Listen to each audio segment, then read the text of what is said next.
आज जिस टॉपिक पे हम बात करने लगे हैं वो है स्मॉल ग्रेड चिक, जिसको हम स्टार्टर चिक्स भी कहते हैं। जो मुर्गी का पहला अंडा होता है, फर्स्ट एग है, उसके अंदर से जो बच्चा निकलता है उसका साइज़ डेफिनेटली छोटा होता है, उसको स्टार्टर बोला जाता है।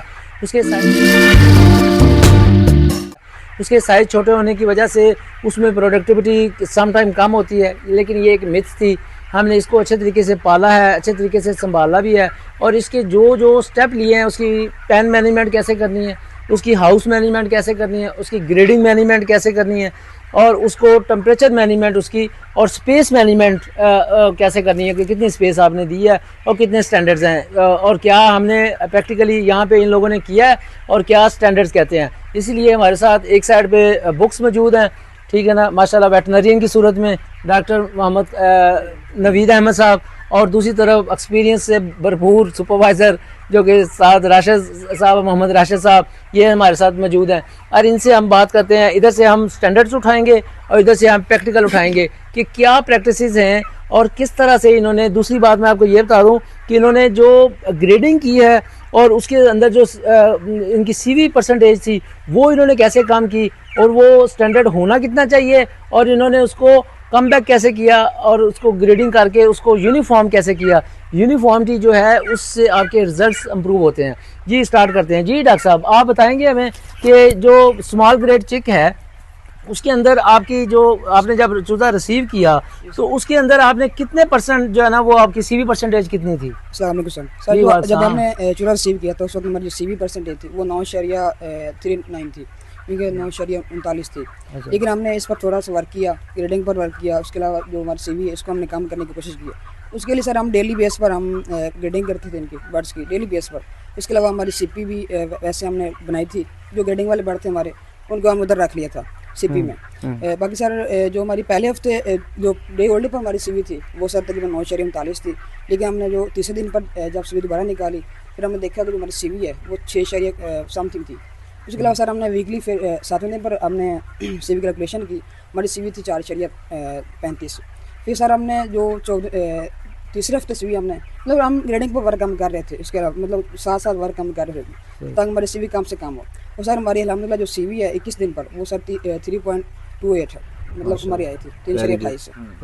बाकी सर अच्छा, स्पेस मैनेजमेंट के जो स्पेस मैनेजमेंट के हिसाब से जो स्टैंडर्ड जो बुक्स कहती है ना, जो स्टार्टर चिक्स है आपका, उसमें आपने जो स्पेस देनी होती है वो आप 0.18 से 0.2 तक दे सकते हैं। अच्छा, 1.8 से लेके जी सर, और 2 जो है ना स्क्वायर फीट के हिसाब से आप दे सकते हैं। आप से दे सकते हैं। उसके अलावा जो मतलब कि आप मैनेजमेंट करनी होती है आपने, लेकिन आप उस्ताद से पूछ सकते हैं कि इन्होंने स्पेस की मैनेजमेंट किस तरह की है, प्रैक्टिकली किस तरह की है। जी साजी प्रैक्टिकली की कीता सुधी गल दसिया जी।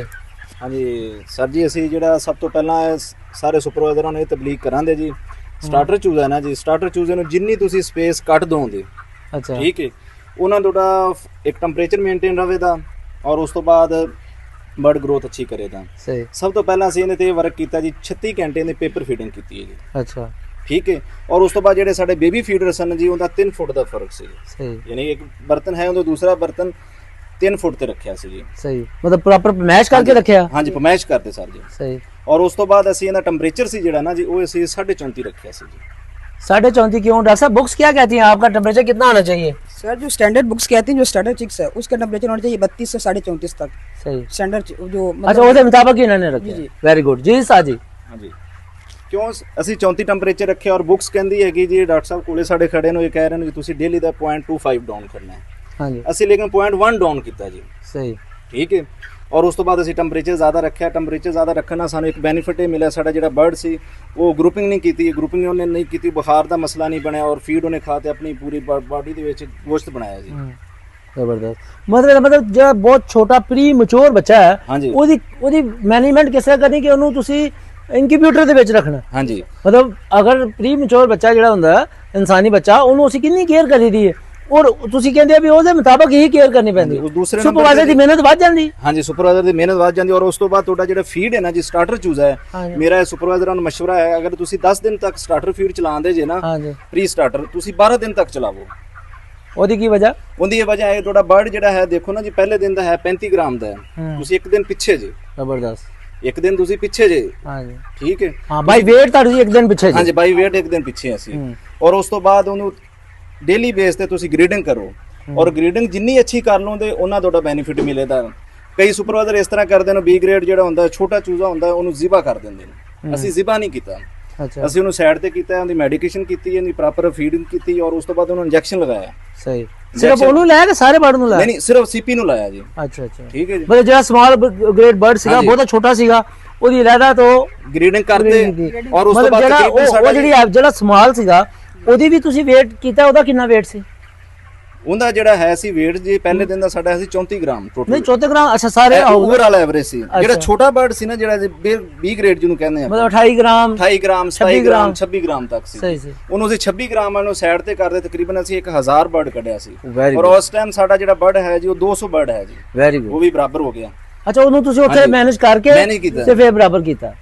ਡਾਕਟਰ ਸਾਹਿਬ, ਇਹ ਰਿਕਮੈਂਡੇਸ਼ਨ ਕੀ ਹੈ ਕਿ ਜਿਹੜਾ ਬਰਡ ਜਿਹੜੀ ਓਵਰਆਲ ਜਿਹੜੀ ਤੁਹਾਡੇ ਕੋਲ ਸੀਵੀ ਪਰਸੈਂਟੇਜ ਆਂਦੀ ਹੈ, ਉਹਨੂੰ ਜਦੋਂ ਤੁਸੀਂ ਘੱਟ ਕੀਤਾ ਤੇ ਨਾਰਮਲੀ ਹਾਊਸ ਦੇ ਵਿੱਚ ਜਿਹੜੀ ਪਰਸੈਂਟੇਜ ਬੁक्स कहती हैं सीवी परसेंटेज, वो कितनी होनी चाहिए? सर 5 से कम होनी चाहिए, लेस देन 5। तो आपने उसको किस हद तक कम किया है? सर हमने 3.28 तक ले इसका स्टैंडर्ड से भी आप नीचे गए? नहीं, ਇਹਦੇ ਚ ਫਿਰ ਤੁਹਾਡੀ ਟੀਮ ਤੰਗ ਹੋ ਜਾਣਾ ਜਾਂ ਕਹਿਣਾ ਕਿ ਯਾਰ ਸਾਥ ਹਰ ਟਾਈਮ ਉਹ ਗ੍ਰੇਡਿੰਗ ਕਰੋ ਤੇ ਉਹਦੇ ਨਾਲ ਬਰਡ ਦਾ डिस्टर्ब होने के चांसेस कितने ने? उन्होंने एक अलग स्ट्रेस देना जरा चांसेस वो कितने ने? सर इसके लिए हमने टाइम फिक्स किया था, मतलब टीम को हम पहले गाइड करते थे कि आपने इस टाइम ग्रेडिंग करनी है।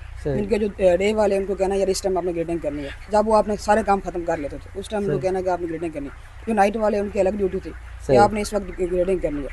फिर हमें रिपोर्ट आती है, हमारी रेसिपी बनी हुई है केयरमैन, उसमें आप देखिएगा जो 24 घंटे वाला बर्ड है ना, वो हम एक साइड पर रखते हैं, उसके टैली हो जाता है, काउंट कर लेते हैं कि हमारा बर्ड इतना आया, इसको हमने आज 24 घंटे में इतना आया। चलो ਇਹ ਤੇ ਹੋ ਗਿਆ ਜੀ ਜਿਹੜੀ ਪਰਸੈਂਟੇਜ ਜਿਹੜੀ ਤੁਸੀਂ ਦੱਸੀ ਉਹ, ਪਲੱਸ ਜਿਹੜੀ ਤੁਸੀਂ ਉਹ ਦੱਸਦੇ ਪਏ ਜੀ ਸਪੇਸ ਦਿੱਤੀ 1.8 ਤੋਂ, ਉਹ ਕਿਸ ਤਰ੍ਹਾਂ ਮੈਨੇਜ ਕੀਤੀ? ਸਪੇਸ ਮਤਲਬ ਮਸਲਾ ਹੈ ਕਿ ਘੱਟ ਦੇਣੀ ਚਾਹੀਦੀ? ਹਾਂਜੀ, ਇਹਨੀ ਸਪੇਸ ਘੱਟ ਦਵੋ ਔਰ ਡੇਲੀ ਬੇਸ ਤੇ ਜਿਹੜੀ ਸੁਪਰਵਾਈਜ਼ਰ ਹਰ ਰੋਜ਼ ਸਾਡਾ ਜਿਹੜਾ ਕਨਸੈਪਟ ਹੈ ਨਾ ਜੀ, ਅਸੀਂ ਹਰ ਰੋਜ਼ ਇੱਕ ਪਿਲਰ ਦੇਂਦੀ। ਸਹੀ, ਲੇਕਿਨ ਅਸੀਂ 2 ਦਿਨ ਬਾਅਦ ਇੱਕ ਪਿਲਰ ਦੇਂਦੀ ਸੀ। ਠੀਕ ਹੈ ਜੀ, ਕਿਉਂ? Because of starter bird. ਹਾਂਜੀ, ਸਟਾਰਟਰ ਬਰਡ ਜਦੋਂ ਸਾਡਾ ਬਰਡ ਹੋ ਗਿਆ ਤਕਰੀਬਨ 400 ਗ੍ਰਾਮ ਦਾ, ਉਸ ਤੋਂ ਬਾਅਦ ਅਸੀਂ ਇਹਨੂੰ ਖੁੱਲਾ ਸਪੇਸ ਦੇਣੀ ਸ਼ੁਰੂ ਕਰ ਦਿੱਤੀ। ਫਿਰ ਇਹਦਾ ਮਤਲਬ ਤੁਹਾਡੇ ਵਿੱਚ ਤੇ ਸਮਾਲ ਗ੍ਰੇਡ ਬਰਡ ਦੇ ਵਿੱਚ ਕੋਈ ਫਰਕ ਨਹੀਂ ਰਹਿ ਗਿਆ? ਨਹੀਂ, ਫਰਕ ਰਹਿ ਗਿਆ, ਸੇਮ ਹੋ ਗਿਆ ਕਿਉਂਕਿ ਉਹਦੀ ਕੇਅਰ ਇਤਨੀ ਅੱਛੀ ਕੀਤੀ। ਕੇਅਰ ਅੱਛੀ ਕੀਤੀ, 400 ਗ੍ਰਾਮ ਦਾ ਬਰਡ ਹੋ ਗਿਆ, ਉਸ ਤੋਂ ਬਾਅਦ ਉਹ ਆਪਣਾ ਬਾਡੀ ਹੁੰਦਾ ਟੈਂਪਰੇਚਰ ਜਿਹੜਾ ਹੈਗਾ ਠੀਕ ਮੇਨਟੇਨ ਕਰ ਸਕਦਾ ਜੀ। ਠੀਕ, ਉਦੋਂ ਇਹਨੇ ਸਪੇਸ ਅਸੀਂ 22-23 दिन ਤੇ ਜਾ ਕੇ नंबर 1 हो गया। नंबर 2 ਜਿਹੜੀ फीड है, फीड की रिकमेंडेशन जो है वो क्या है? सर जो फीड की रिकमेंडेशन है कि आपने जो फीड पहले वीक है, हाँ। आपने एड लिबिटम देनी है, ठीक है, आपने उसको भूख वगैरह नहीं देनी। सही। उसके लिए सर आप नहीं वो तो है, लेकिन जो फर्स्ट फीड है जो हमें स्टार्टर फीड है, सब उसका जो डायमीटर है, जो फीड हम यूज़ कर रहे हैं क्रम्स का, उस क्रम्स का डायमीटर कम से कम 2 से 3 सेंटीमीटर होना चाहिए, इतना उसका साइज़ होना चाहिए फीड का। इतना साइज़ कम होगा उसकी पिकिंग ज़्यादा होगी, बट फीड ज़्यादा पिक करेगा, उसके लिए इसलिए फिर आपको जो फीड अवेलेबिलिटी भी और उसके अलावा जो बॉडी इनटेक उसका फीड इनटेक वो भी बढ़ेगा साथ साथ।